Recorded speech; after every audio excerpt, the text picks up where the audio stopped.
Special thank you to Professor Miller for organizing this. I know it's just a few of us, but let's clap it up for him. I'm going to whisper a word of prayer and then turn it over to him. It'll be your show tonight.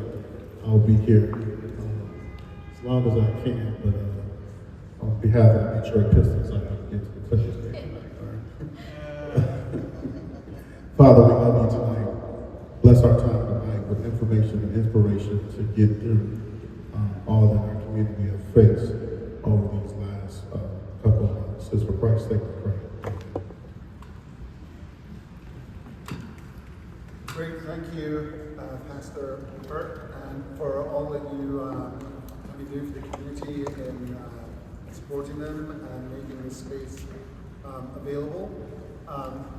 My name's Eric Miller. I'm a law professor at Loyola Law School, Los Angeles. Is this working? There we go. With the Loyola Anti-Racism Center. And tonight we are talking about the challenges and resources for Equitably, and that word is important, equitably rebuilding the Altadena community after the fire. And we have a great panel here, and so what I'm going to do is ask our panel members just to briefly introduce themselves, and then we can have discussion about what's happening now and what's going to be happening in the future to ensure that the Altadena community builds back equitably. So I'll hand it over to Ritu just to introduce herself. Hi everyone, thanks for being here and for having us. My name is Ritu Mahajan. I'm the directing attorney of the Community Development Project at Public Counsel, which is a civil rights pro bono law firm in Los Angeles. I've been with Public Counsel 15 years and have spent many years during that time providing legal assistance, free legal assistance to low-income small business owners and micro entrepreneurs, as well as nonprofits. And I'll pass it to Alfred. Thank you, Ritu. It's really a pleasure to be with you all. I want to thank you for being here and braving the rain. This gives us an opportunity to be in fellowship and be in community with you all. I was really looking forward to being here. My name is Alfred Fraijo. I am the founder of a multidisciplinary real estate platform that's comprised of lawyers, architects, planners, policy experts, and advocates. And we're really centering our work as it relates to the wildfire recovery on some systemic changes that we think are really critical. But I'd like to just first recognize the fact that many people are still suffering and are still finding themselves without the right level of support. And so while we talk about these opportunities for, quote, the recovery, people are still in the middle of a crisis. And so just wanted to extend my heart out to those folks that have family members, friends, and other folks like myself that are really having a hard time and getting their footing as it relates to these wildfires. So, but really happy to be here. I want to acknowledge Professor Miller as a Loyola alum for the opportunity to organize this convening, and also the pastor for allowing us to have space and grace for this conversation. So thank you. Good evening, everyone. My name is Matthew. I'm the board president of the Beverly, Vermont Community Land Trust and an organizer with the Los Angeles Community Land Trust Coalition. What is a community land trust? Well, we are nonprofits that steward land in perpetuity for community benefit. A lot of times that's for affordable housing, but a lot of the other times that's also for small businesses, rural space, green space, anything that is a benefit for community control that's democratically owned by the residents who live there. I'm here because I've been supporting a lot of the residents on the ground who have been calling for anti-displacement, anti-speculation recovery plan, one which includes the right of all Altadenans to return to their homes throughout the rebuild process.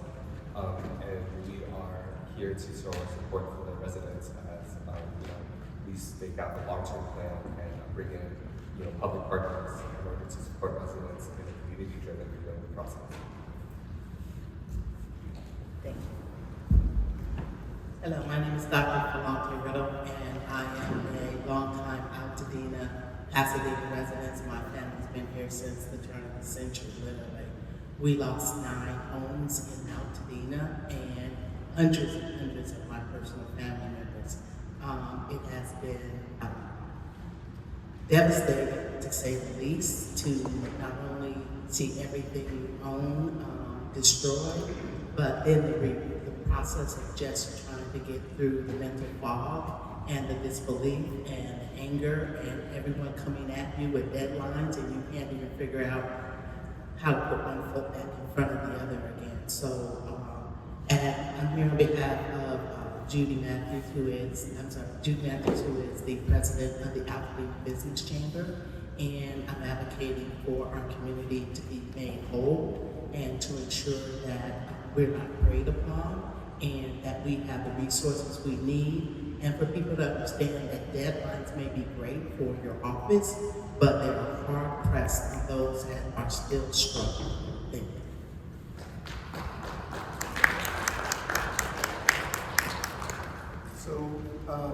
So I do have a set of questions for the panelists. Hopefully we can have some conversations, but I think it's important just to follow up a little bit on what Dr. Riddle was just saying. I know that there are people here who are survivors impacted, but also folks who want to know how they can help and support. And so, can you just tell us a little bit more about the challenges that you and your family and people who are displaced are facing right now, and what that looks like?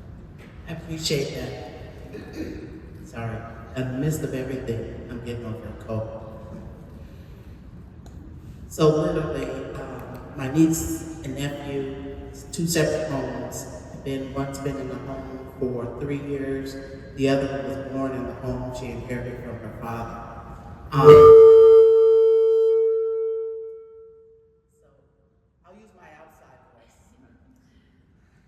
I'm retired, but my previous profession was Pasadena police lieutenant, so trust me, I can speak properly. On the other spectrum of a family member is someone that bought his home when he was 24 years old, and he's 85 years old now. And so this has been his home since he married and moved out of his parents' home. So there's a large gap. Some of the frustration, and look, people have been fabulous. I want to put that out there. When I tell you from churches and other individuals, nonprofits, and people that we have never heard of before, just making sure that we had enough resources, finances, literally, to go and get toothbrush, toothpaste, the essentials. They have been wonderful, but now is the second phase of that, housing, gouging. Those have been some, the DA, LADA, and the Robert are doing what they can, but we're still being gouged. And to say that that's not happening, there are people, including my family, that are still in hotels. And everyone's being asked, hurry up, get us your paperwork, we got a deadline.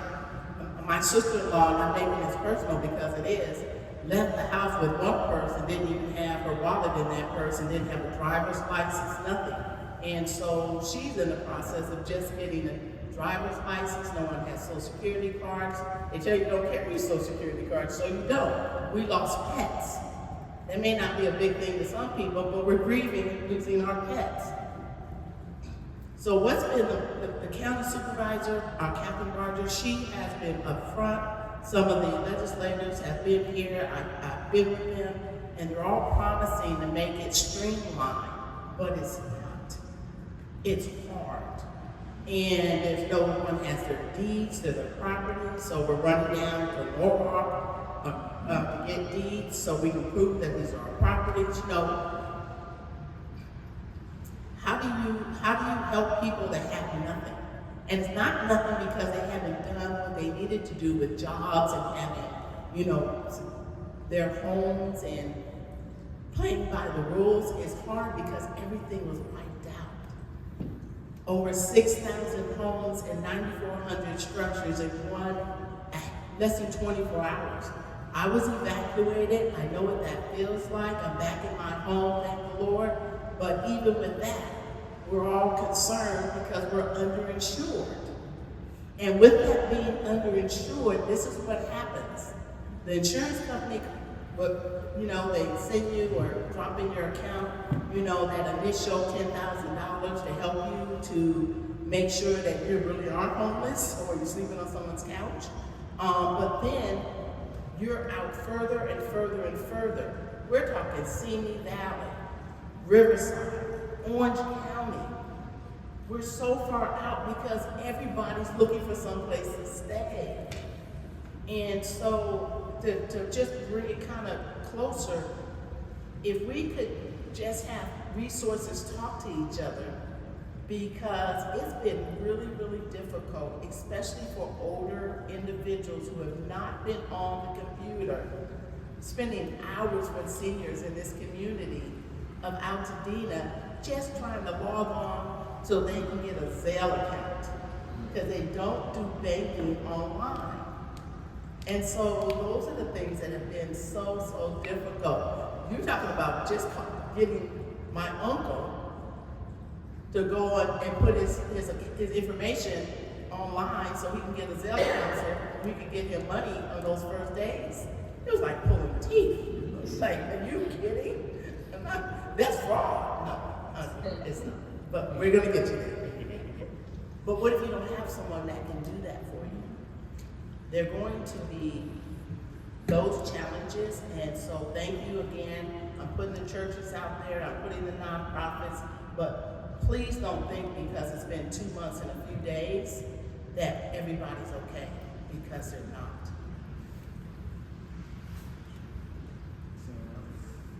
I do think that that's really the, you know, sort of this tension that I see play out around the grieving process and just the human dimensions around providing resources to families, many of which, you know, don't have the skill set to be the necessary advocates for the resources that should be available to them, or the fact that we have elected officials that are really focused on political wins by demonstrating that the recovery will happen on a streamlined basis or on a expedited basis. And for our organization, we are not, I want to be clear, we're not direct responders as professionals. We're not doing the direct legal support as lawyers. What we are very interested in is really breaking down a sense of urgency that ultimately we're concerned will lead to the repetition of systemic investment and systemic racism that we see play out in rebuilding in other types of disasters. And that's for us really important. We don't want to have history play itself out again. We want to make sure that we do this in a way that's intelligent and equitable and just for the families first and foremost, but that we rebuild in a way that creates systems for supporting families and creating resiliency that allows for the generational wealth that we saw being built in the Eaton and Altadena communities. We want to preserve that. And that's frankly been a real challenge because we don't have the policy directives that have been issued, including the executive directives by the county and the city as it relates to the Palisades, where those issues are being really tackled. And so I think it's an obligation on us to make sure that we're doing that, that we're representing our constituencies and organizations that are doing the good work and thinking about a rebuilding in a way that's different. We know and we have data, precedent cases in Paradise and others, where it wasn't done with the interest to the families that were most impacted, where it wasn't done in ways that really designed the infrastructure to not only protect the communities, but allow for small businesses to thrive, that allow for the homeowners that have been there over several generations, as was mentioned, to take benefit of the investment that we know is going to happen by both federal, state, and local governments. And so that's really the challenge. And I want to make sure that we uplift that level of awareness, that as we think about direct support, we're also thinking about permanent change around how land use and land planning is used to either build community or to continue to reinforce the systemic barriers that we see that keep people from realizing the American dream, from creating generational wealth, from building and supporting small businesses, from getting a fair shake around the capital that we know is going to be invested in this area. So that's kind of our focus, and I want to balance that with, you know, the direct need that we're hearing people absolutely have and need. I've been supporting a lot of organizers and a lot of like mutual aid groups that have been popping up, and I just wanted to emphasize something that we said about streamlining and timelines. When we're talking about scale and scope, like speed and stuff like that, that privileges larger organizations that are prepared to capitalize on that. And so what that actually leaves out are the networks of local organizations and people who are on the front lines delivering direct services to people. We're actually doing like the caretaking, the holding, the emotional labor of bringing people through this disaster. We're taking resources away from them, giving it to organizations that have big national names, but have no local footprint. And so what's important right now as a community land trust is reestablishing those networks of care that have evaporated overnight, right? It's about investing locally and trying to build back this infrastructure that allows us to take care of one of each other, right? Something I've learned is just like the fierce independence of Altadena from like in this area and like the rich history that comes from that. And I can see that as I'm organizing with these groups who are talking about we don't want investors or outside people to come and dictate the way that we are going to rebuild. And that's something that is very important as we're going up against big political players who are going to promise that we're going to give you everything exactly as it is tomorrow. That's not correct. We have to like be vetting and be certain that we are values aligned with one another, and that as we're doing this rebuild, we are continuing to deepen our relationship to one another and meeting those needs, right? And also to think about people who may not be like, exactly like this. Like a lot of the rebuild has been focusing on homeowners, but what about tenants? A lot of tenants are at the mercy of their landlord who may or may not rebuild their building. And so what is their connection to this city? What is their connection to this land if the lease is all that they hold in their name, right? And so like I think like the challenges right now are just making sure that we see each other, that we make room for one another, that we hold each other, and then also tell these timelines, like slow down, because the state legislature is moving at their pace, and as we're pushing policy, we're trying to make sure that community is involved every step of the way, and that we have buy-in, so that everything is at the behest of the community, right? But like these timelines are going to try to, allow people who are better positioned with resources to circumnavigate the difficult process of community engagement. Like it's so important.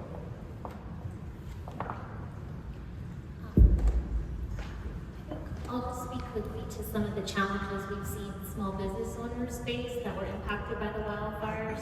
So throughout the county, we've been hearing from businesses, whether they were, directly in the burn zones or, outside of those zones, their income has, dropped significantly. Not as many people are going out. Some of the Altadena businesses, they're still standing, but effectively they're out of business because their customer base is all gone. And so, some things that we've been working on in collaboration with the Altadena Chamber is trying to uplift, small business owners' needs and see if we can have some policies advanced that protect them from displacement. And I've noticed this play out in different spheres, but we, just to give an example, last week I think it was the county passed a temporary protections for residential tenants that were impacted by the wildfires, which some of my team members worked on that as well, and I'm so appreciative that the county stepped up to do that.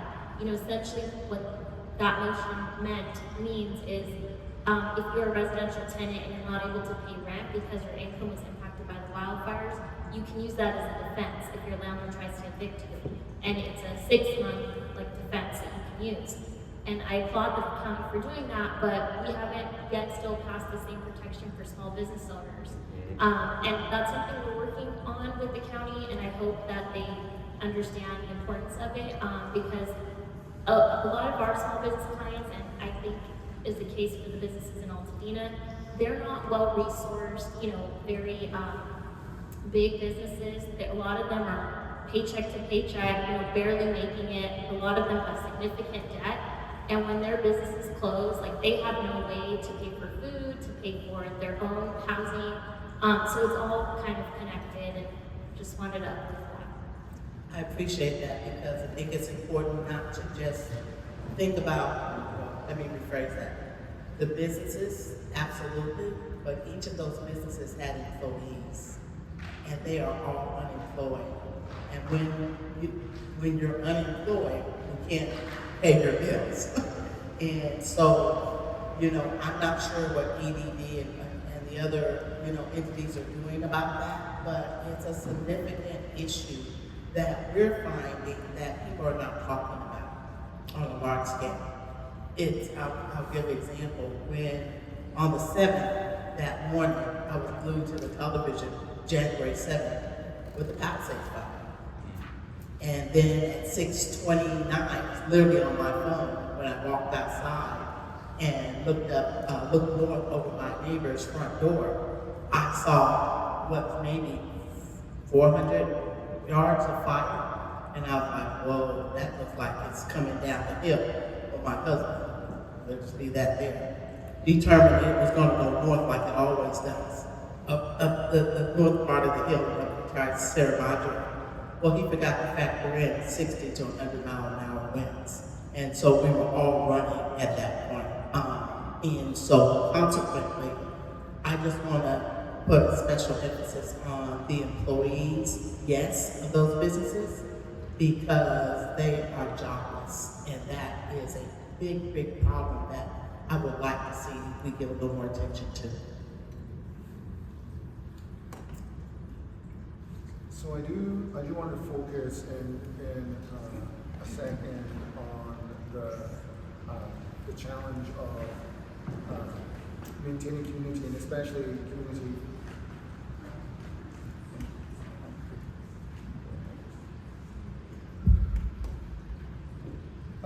Maintaining community for communities that have been historically discriminated against and are particularly vulnerable. But before we go on to that, I think it's might be helpful just to say a little bit about the now of it. And we've heard a little bit about it, but so we have people who are displaced, who are living in rented accommodations or hotels or living with family members, and who are trying to work out how long we're going to get resources for that, and at the same time trying to work out the process of cleaning up their properties. So phase 1 is pretty much over, the EPA cleanup. Phase 2 is now Army Corps of Engineers, or you can hire your own private person to do the cleanup. There's a March 31st deadline to opt into the Army Corps of Engineers process. Again, we've talked a little bit about how people who are older, who are under-resourced, who are not like people in the Palisades, who are high information, high tech, may find this more challenging. One thing that is worth noting is, that may be different for Altadena, is that some of the people in Altadena may be living in houses that they don't have title to because their grandparents' house. There is a route to opt into the Army Corps of Engineers, but you need a notary to do that. And so I was actually talking with Pastor Hurt about whether we could set up a process of getting notaries to volunteer to help notarize. So with those challenges, can you say a little bit more about what those challenges look like, and if there are specific resources that people might have or need at the moment to help them navigate this sort of limbo period of being in places that they are, feel aren't their own yet? I appreciate that. So I can give you some perspective on that because I went through that with my niece, even though her father had lost my brother in 2020. And, in the last week we did a living trust and for her and her daughter, as well as the power of attorney, as well as signing the deed with the notary.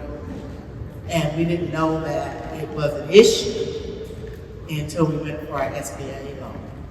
And once we went for the SBA loan, they said, well, you're not entitled. And it was like, well, what does that mean? Well, you live there and you have the house, but you're not entitled. So they great people. I kid you not. If you have not dealt with Teresa Somos, you need to know her. She really took care of us. She said, this is what you need to do. You have to go down to the county of Norwalk and literally find and get the paperwork all entered into the system, but we didn't have all the correct paperwork.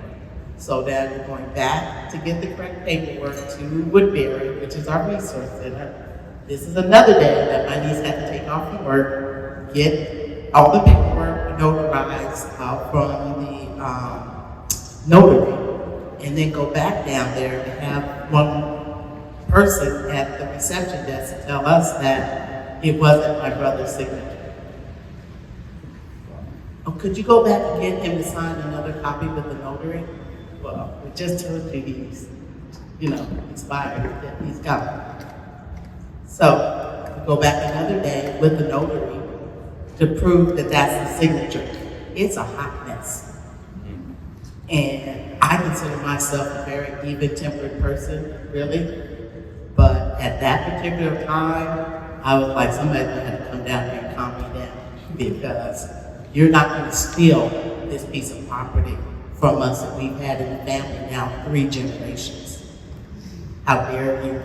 On top of what we're already going through, I literally have a chill right now because this is what it took. And if you don't have someone that's willing to help you through this, and I just happen to be that advocate for my niece, you're going to be out. You won't know what to do. That's just one example multiplied by the fact that you said it correctly, sir. We have homes that have been left to family members, and they don't even have a written signature or written, I give you this property, and a signature, less known a notary. What are we going to do? What are we going to do not to lose our homes? And I'm using we collectively because, quite frankly, everyone in this room is advocating to restore Altadena. But how do you do it when that's some of the situation that we're going through? Also, for the renters, my goddaughter's a renter. She was out of her home for a month and a half. Luckily, the place has been restored. I don't believe that place is cleaned up. I've gone over there and I've seen all the windowsills and everything. The ash, the air conditioning comes on, or the heat, you smell it, but yet she's back in there. She doesn't have the means to move somewhere else. And so the family's been helping to offset her inconvenience and her displacement, but that multiplied that. One of the things that we're running into now, and I'll pass it on, is being having realtors, and this is not all of them, try to buy our property, calling up and saying, cold calls. Oh, I'm so sorry for your loss. This is tragic. You want 300,000? You want 500,000? Really? And so I'm asking people to report those individuals to me because I'm going to report every last one of them. It's inconceivable that we're going through this. And now, no disrespect to the county, they're trying to work this out. But when you talk about rebuild, many of our homes were under 1,300 square feet on the west of Lake, north of Woodbury. Yet you have 9,000 square foot lots. So if you want to put an ADU on there because your daughter lived or your son or some other family member lived with you, and now to give them a little space for mama or auntie, our taxes are going to go up. So there's just a multitude. And I'm asking people that have muscle. I just met with the LA Doctors Foundation and some other groups. If you have muscle, help us negotiate wood. Help us negotiate how we don't get gouged for air conditioning, HVACs. Help us negotiate how to rebuild our house plumbing, toilets, tubs. I mean, the cast iron tubs they're nowhere to be seen. So we need everything, and that's part of the rebuilding and part of the frustration of how we're going to move forward if we don't get that help.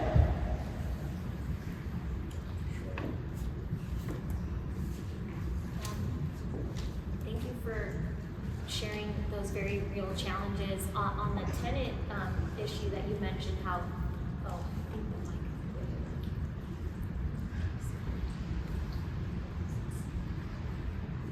I'll just try to speak louder.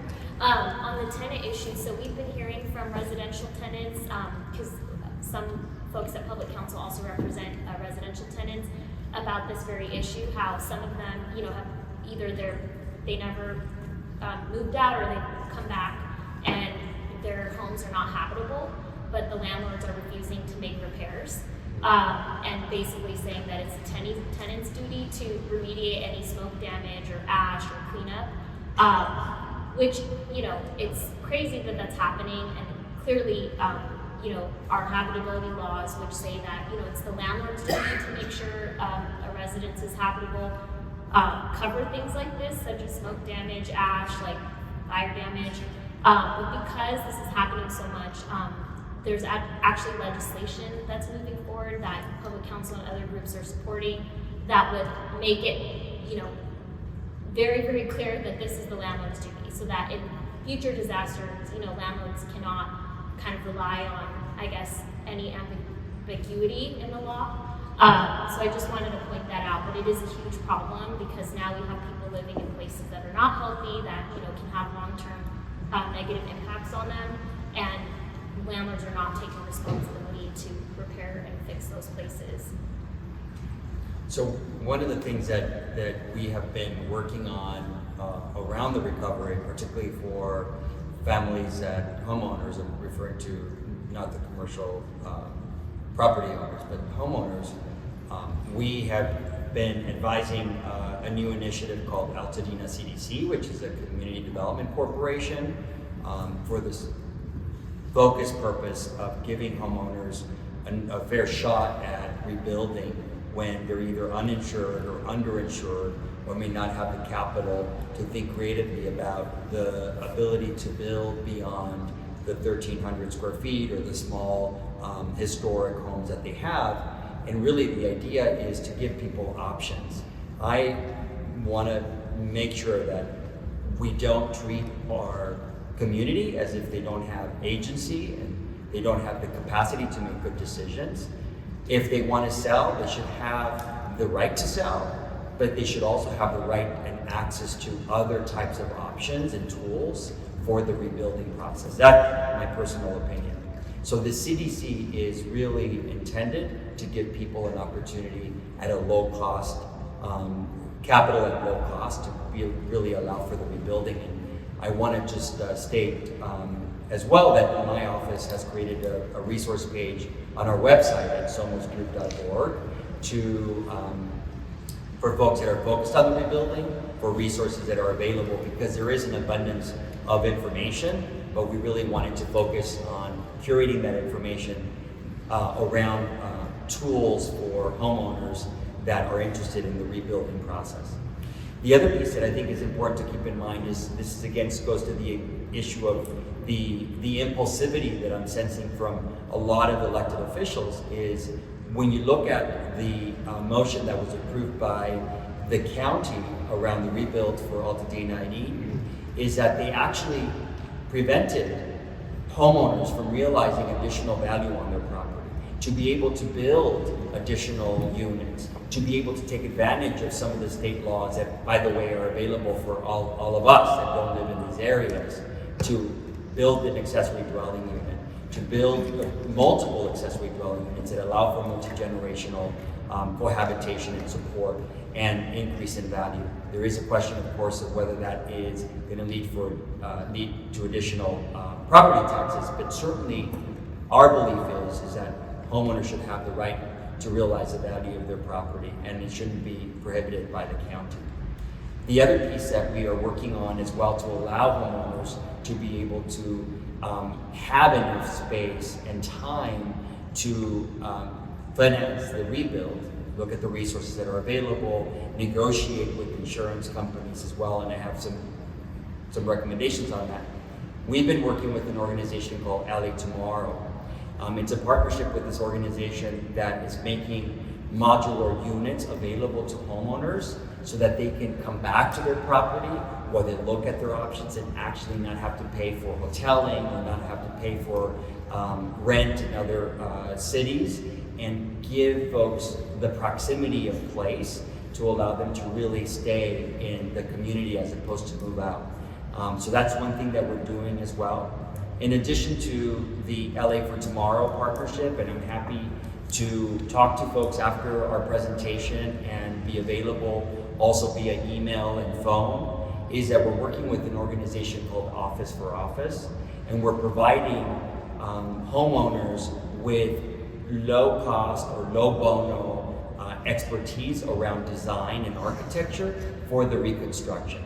And we think that's really important to make available the resources, particularly for homeowners that may not have the capital to invest in that technical support that they're going to need for the rebuild.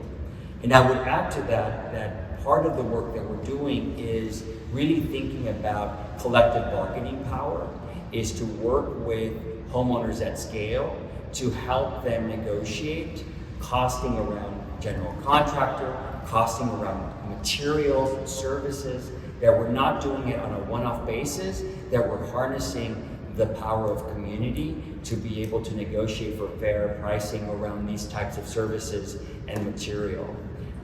One idea that we are exploring, and I wanted to just share with you all, is that as we think about the rebuilding and the possibility of imagining a more equitable, more sustainable way of doing it, is we've been exploring the possibility of working with multiple homeowners to collectively dedicate a portion of the land to build public facilities for that neighborhood.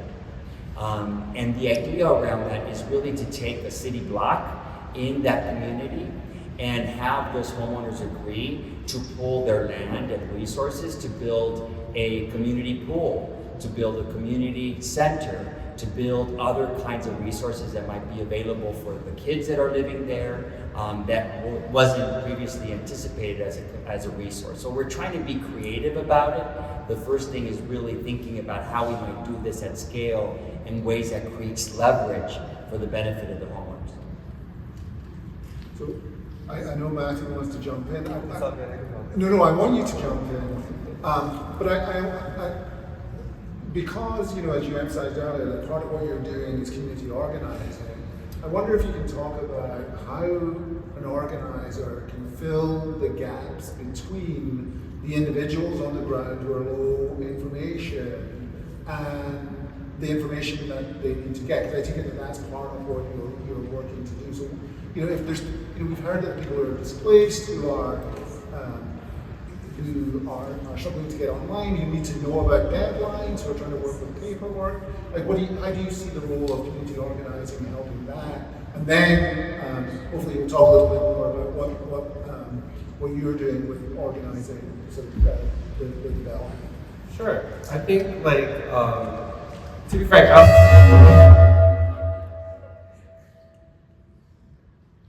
would like that.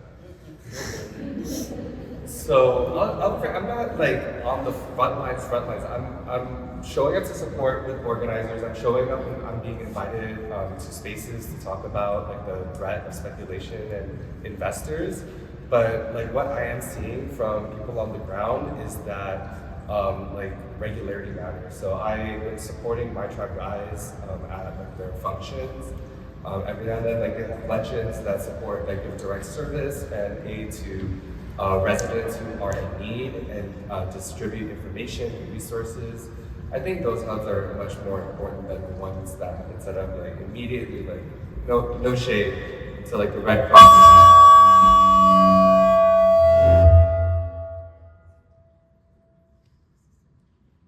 No shade to the Red Cross, but they're not here for the long haul. Like the community members are. So like right now, a lot of like their needs have been they're running out of resources, but they've been supported by like faith communities around here, and a lot of the organizing has been centered around residents' immediate needs. However, like we are approaching like this next phase that folks are mentioning, right? Of speculation. I think it was just a week or something ago where like the first lot was sold $100,000 over asking, all cash. And from the community land trust perspective, this is something that we've been seeing for decades, right?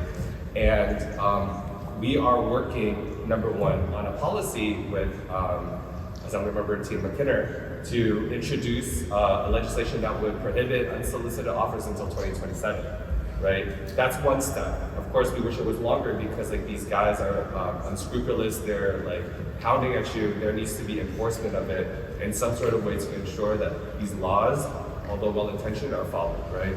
The next step is also the community, like a community land disposition vehicle, right? And that's a lot of words to say like, hey, I do not want to sell to a speculator, but I have no choice in this moment in time. What can I do to ensure the maximum benefit for the people who are living there, or how can you help retain me, right? And so those are policies that we're working on, like a community, like a land bank or community land trust that is run by people who are from and living in the community. And I'm so glad that Alfred brought up a community development corporation because our coalition has successfully partnered with a lot of values-driven community development corporations across the county in order to preserve housing, in order to maintain people's homes, in order to upgrade their living conditions from barely livable to like standards up to date. So we have partnerships that exhibit that we're able to deliver this, but at the same time, like I know like this is kind of like far off for some folks, but it is something that we need to be thinking about. If I cannot like follow through with what I want to do, what is the best way that I can move forward that maintains our community and keeps me there? And I think like those are some of the pieces that we're working on in policy to ensure that people don't get displaced.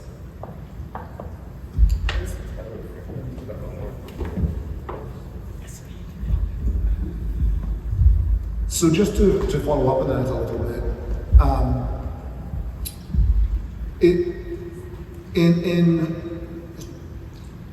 as a lay person who doesn't work in this area,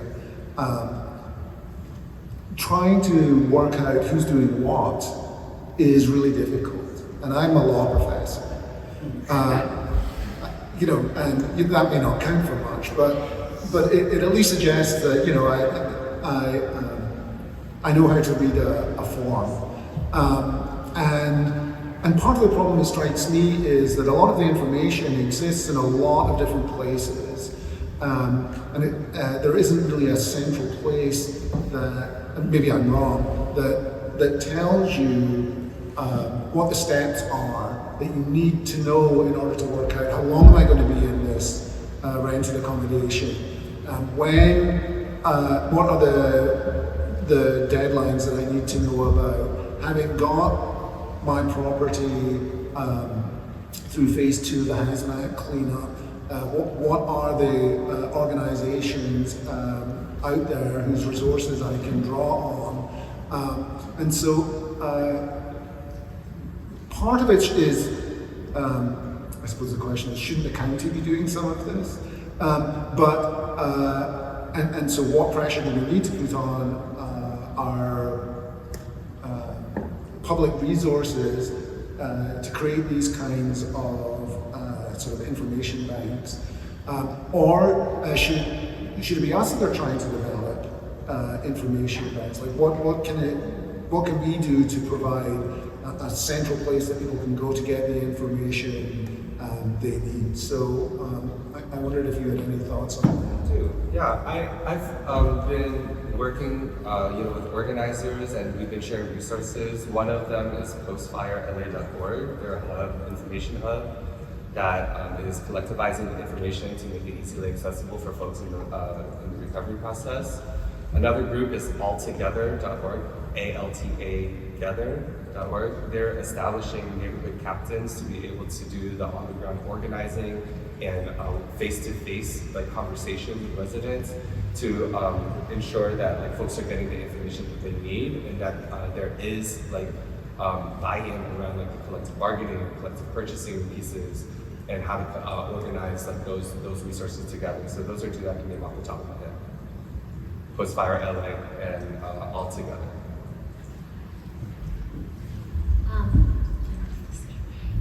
I'm happy to hear other people's perspectives too. I feel like a lot of people are trying to put out information at the same time, and so it's almost like information overload, Like everybody has set up a website, everybody has resources there, which is great. I know people just want to help, but I can imagine from the perspective of someone who's experienced a lot of loss, it can be very overwhelming, and you sort of maybe just even tune out because there's just so much to look at.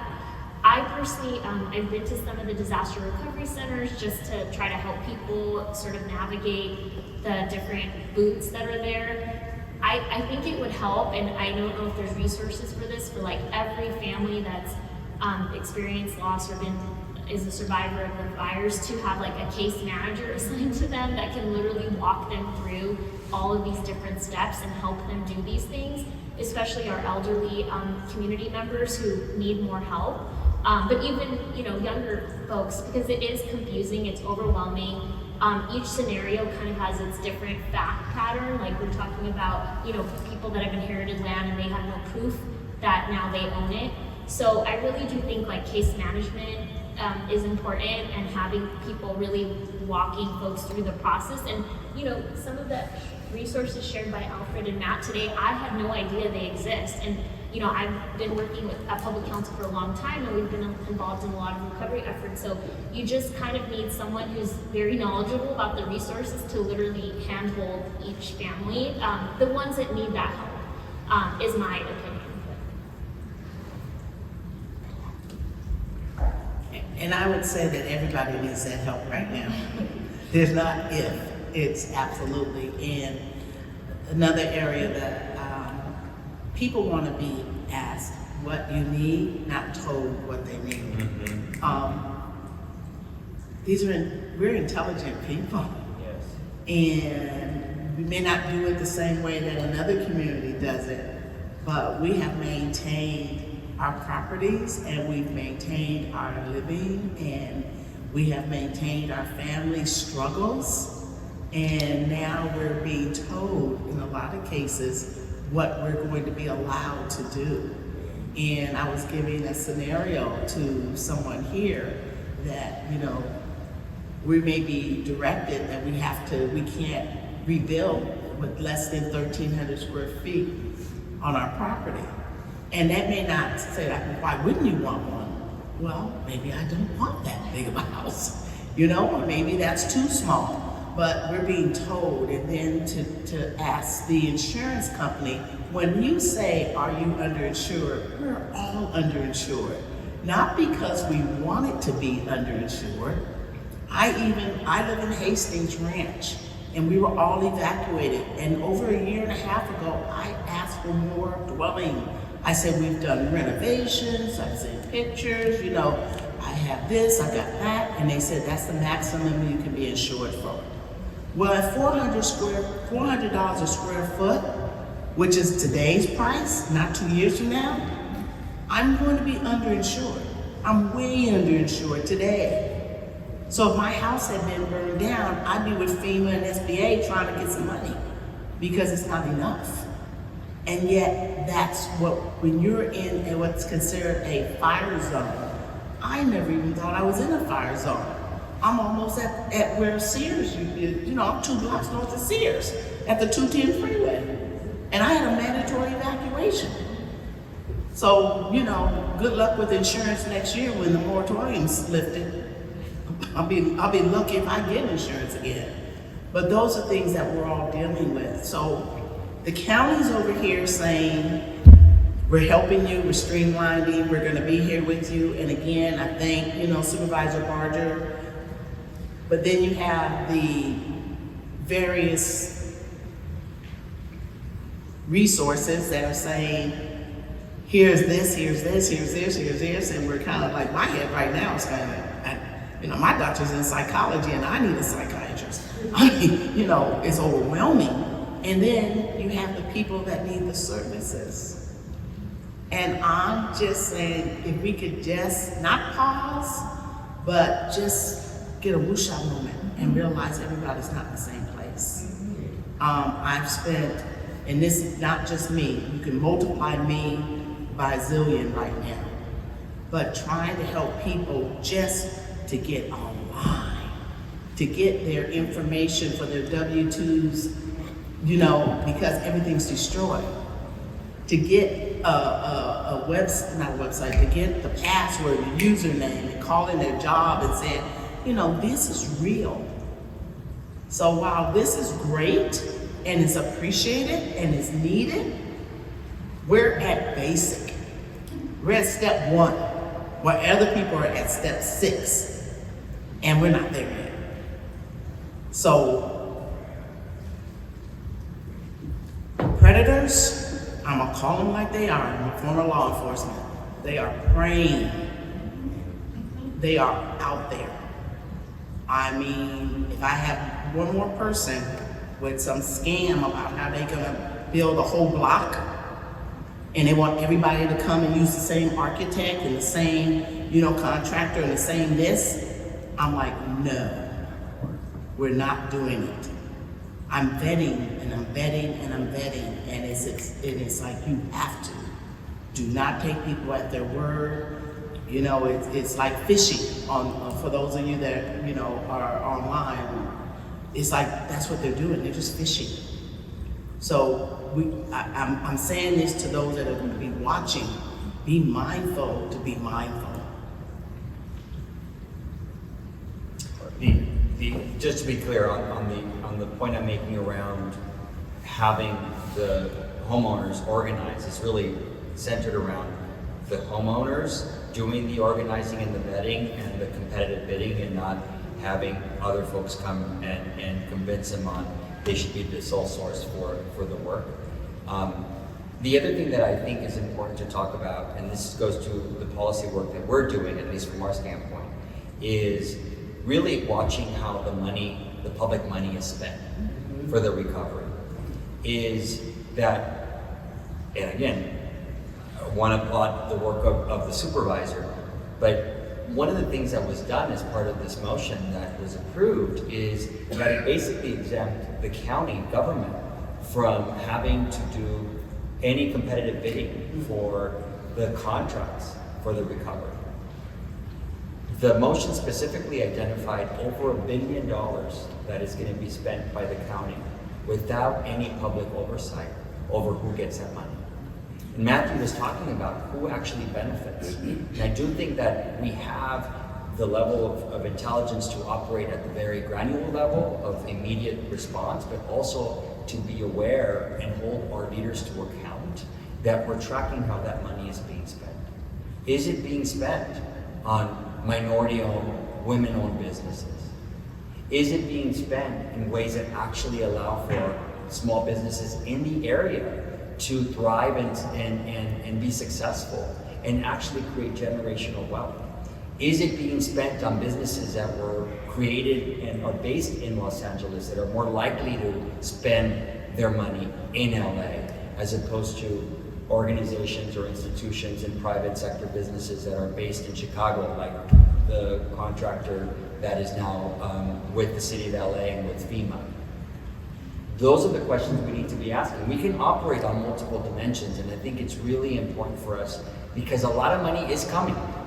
And the recovery is not just a multi-year process, it's a multi-decade process. And are we willing to tolerate the same kind of systems that keep our communities from creating wealth?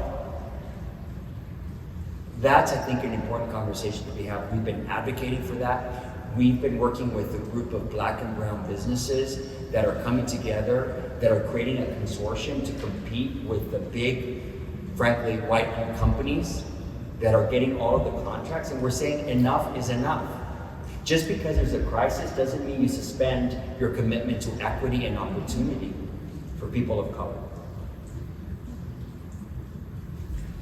Hey, just real quick on that, like there was proposed that amendment, like the proposal that you're talking about from the Board of Supervisors, there was an amendment to have like a dashboard that would talk about the racial equity piece and about accountability that was voted down. So just keep that on the radar of like who needs to get pushed.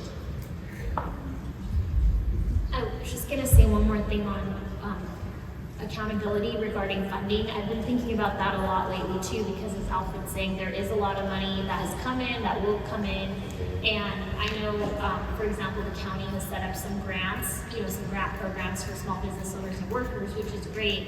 But I'm hearing that a lot of businesses haven't actually been applying, and workers, and that can be for many reasons, but historically it is harder for communities of color to access these kind of opportunities. Sometimes it's because they haven't heard of them, sometimes they have difficulty filling out the applications, they're wrongfully denied for the funding. So I think the more we can do to advocate with the government bodies that have these funds and are going to be rolling them out to make the processes as flexible as possible and to help people, get the money, like to facilitate it rather than pose barriers, because the money that they don't grant out, they're going to hold on to, and I honestly don't know what they're going to do with it. So we just want to make sure that it's being used for the communities that have actually been impacted. And so just to keep building on this point, one of the reasons why it's the Loyola Anti-Racism Center that's out here is because we recognize that some of the reasons why, as Dr. Ritu suggested, folks are suddenly finding out that they can't get insurance, that they're in a place that is designated, is because of historical discrimination against communities that limit where people can be and what they can build and how they can access resources. And so, one of the things, as someone who does anti-racism work, I would like to emphasize, that everyone in the panel has emphasized, is that it's on the county. It's in part the county and the people in this county that have under-resourced these communities, and in particular this community. It's on the county and the people in the county that have made it harder for people of color to access contracts and the ability to engage in small businesses and also public service. And so going forward, I think it's incumbent upon those of us who are not in this community but who want to support this community to pressure the county to engage in equitable rebuilding that recognizes that it's the past treatment of the county that results in under-resourcing, which means that the present and future treatment of the county has to be one that supports communities that they have historically, I don't want to say abandoned, but certainly under-resourced and ignored. There we go. That's the word. That's the perfect word. And so, I'm really glad that the panel here has addressed that. And so, we've had a fairly long discussion so far, but I do think part of the work that I've done is is with reparations for the victims of the Tulsa Race Massacre in 1921. And I think it's important to recognize that that community was destroyed by fire as well. And a core part of that community rebuilding was and continues to be, even 100 and some years later, dealing with trauma and accessing resources that have been differentially afforded to them. And part of the process of working with that community has been to try and find ways that folks from outside the community, including people who have been displaced and want to give back to the community, can continue to support that community and help to build pressure on the city, county, and state government to support that community. And so to finish, I wonder if all of you have thoughts on, we've talked a little bit about pressuring the county to adopt equitable policies. What would you like to see from folks outside the community? I'm sure there are many people especially the Black community, both locally in LA and in California and nationally, but in other communities that believe in equity and justice, who want to support this process of rebuilding. What do you think it is that we can do to help ensure an equitable and inclusive rebuilding process? I would say that, Dr. if you wanted to. No, go ahead. I would say that first we have to start with acknowledging the fact that the way that the systems are built today are rigged against people of color. Period, full stop. And we can't expect a different outcome if we're using the same systems. Okay? We also need to look at history. When you talk about this issue of climate change, and you overlay historic redlining in our region, the parallels are extraordinary. We've started doing some research around taking some of the redlining maps, the historic maps from the courtesy of urban renewal from our federal government, where there was systemic disinvestment and discrimination against home buying and loans for Black families in particular in the South. You look at those redlining maps and you overlay them with the communities that are more likely to be impacted by climate change, it's almost like to like. Black and brown communities are hit first and they're hit worst when it comes to climate change disasters, period. And so we need to be thinking about not just this unfortunate disaster, but the disasters that are likely to come. And what are the systems that we're building to ensure that those communities are protected now? And there are, in the work that we are doing, we've been promoting climate resiliency districts. That is a new program that was adopted by the legislature about 2 years ago that frankly hasn't gotten a lot of traction, that allows for local government, like counties and cities, to take a portion of the tax and actually invest it in the communities that are most vulnerable, where we're not getting the sucking sound of the investment that we're making by the purchasing power that we have, by the economic power that we have, by the labor power that we have, and actually taking that capital that we are creating and ensuring that it gets invested in our communities to create that level of resiliency and protection that we need. What does that mean? One is, hopefully it allows for us to provide a gap between what we can afford to insure and what is actually needed for insurance. Two is that we create the kind of infrastructure that allows for the protection of our communities against flooding, against overheating, against future fires that are occurring in ways that are intelligent and actually build opportunity. Not just protecting the homes, but creating the programs that allow for the economic vitality that we need for the small businesses in those communities. And it's not rocket science. We have the tools, we just need the political will to do it right. So I appreciate you speaking to redlining, because that's how pretty much Altadena, African Americans migrated to Altadena. My husband's father's home, his childhood home was taken through eminent domain for the 210 West Freeway right there in John Muir. And they used the word, which is being used now for some of our properties in Altadena, especially west of Lake, that it was a blighted community. And these homes in those 50s and 60s that were taken by the 210 freeway in particular were not. They were 20-year homes.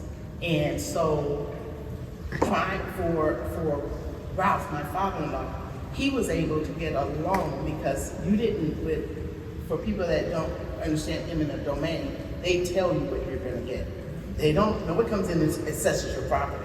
Just say this is what you're getting and here's the date you need to be out. And so he was able to get a loan and move up to Altadena and build a home, which is now burned down. But that's how that migration kind of happened. His mother, my husband's grandmother, literally, she lost her home in the 400 block of Mar Vista for the 210 freeway, and she never lived independently again. So she moved with her daughters who lived in Altadena because she was at an age where she was like exhausted. She could not rebuild or go move somewhere else. So those things are important when you're talking about inequities, you know, and I'll just touch on this briefly. When we were moving to buy our home, this was our third purchase of a home as our family expanded. And I had several banks tell us no. And here we're both working. My husband had been on his job over almost 15 years. I was on my job for 12 years. And they said we didn't have enough income and we were, as the bank told me, thank goodness they're out of business now. But I had a champagne taste on a beer budget. And we went to a black bank. And why is it that we could get through family savings, which is now One United, a loan where everybody else said no? And when the realtor was taking us around to look for a home, I told her where we wanted to live, and she took me everywhere other than where I said. That's in the 90s. That's right. So the cycle continues. It does continue, and these are collectively. I'm not talking for the black community because I can't stand that when it happens. But I'm telling you, collectively, these are the experiences, and so I appreciate you all willing to step up and step in and help advocate, because it's not that we don't have a fight because we've been fighting all our lives, but it's good to have some help.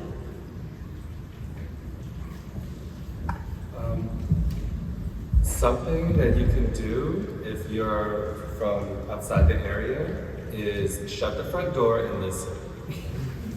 I think there's a lot of people who are rushing in trying to say like, this is what you should do, this is what you need to do, or this is what it's gonna look like. No, like take your cue from the community and let the community craft the options that they want to see, and then go fight for that. That's really what it is. Like, I may be an expert in community land trust.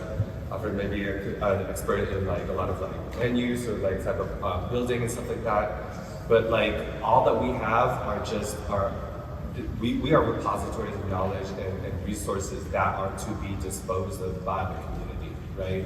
Like don't come in stupid and say like you're gonna fix this. Zip, listen.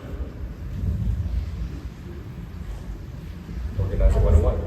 I was just gonna say to Professor Miller's question about like what can outside folks do to support. I mean, I feel like if people have money, wealth, like I would like to see it go directly into the hands of the families that were impacted rather than to this foundation, that foundation, the county, you know, like that way it's just seamless. The family has it in their hand and they can use it for whatever they need it for, right? Many people, like what they really need is money and they need a large amount of it. So I think that could be really helpful. And to what Matt is saying, you know, listening to folks that have been impacted, such as Professor Riddle here, who's telling us, Dr. Riddle, who's telling us exactly what the challenges are. And basically hearing that, like, you know, people don't have access to deeds, people are going to be assessed a higher property tax if they rebuild, you know, they're not able to go online, and basically using their political power to put pressure on our electeds to allow flexibility. So for the people impacted, do not assess higher taxes when they rebuild, you know, and be flexible. Make a temporary change, because this is something that was nobody expected to happen, and it's been devastating. And so I think we can use, you know, whatever political capital we have to put pressure on electeds to do what the community needs to rebuild, but only after hearing from the community themselves. I'd just like to appreciate what you just said. And I worked for a assembly member for 4 years. I was the district director for District 41, which is Altadena, Pasadena, all the way east to Claremont. And I will share with you the knowledge that I have gained through that experience is amazing, and the contacts. And I have used every contact I have from the newest Senator Sasha Perez to the governor's office to get Altadena on the map. When I tell you they are sick of hearing from me, oh well, too bad. Because this is what they got elected to do in a time of crisis. And when all the news was saying Eaton fires, Palisades Eaton, I was like, oh no, do you? I want to hear Altadena. We got everyone on in this phone, all 3,700 of them, got emails and text messages saying, we need to hear Altadena. And the news media fell. The news media started saying the word, the city, the county, Altadena. It takes pressure. And when we had the pro tem come here and 7 senators come to Pasadena and meet with leadership, it was like, thank you, somebody. And then a week and a half later, the governor was on site, because we collectively put pressure on them and told them, I appreciate all the money you're giving for fire season, and we haven't started fire season yet, just so you know. But we need a carve out for Altadena. Right. We don't throw us in a bucket. We need money, and we need real money. Thank you, Red Cross, and thank you, LA Fire. I have people that are saying they're putting big money, 2.5 million, LA Fire. We haven't seen that money. Where's that money going? Now, I'm not saying that somebody's not seeing it, but I know the people I know haven't seen it. So I agree with you. We don't know where this money's going, and it's big dollars. And I'm not accusing anybody of doing anything that's illegal by any means. But how do we get that money in the hands of the people that need it right now?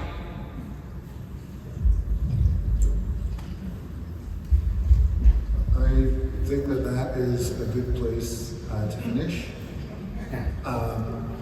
And I just want to thank our panelists for such informative and engaged discussion.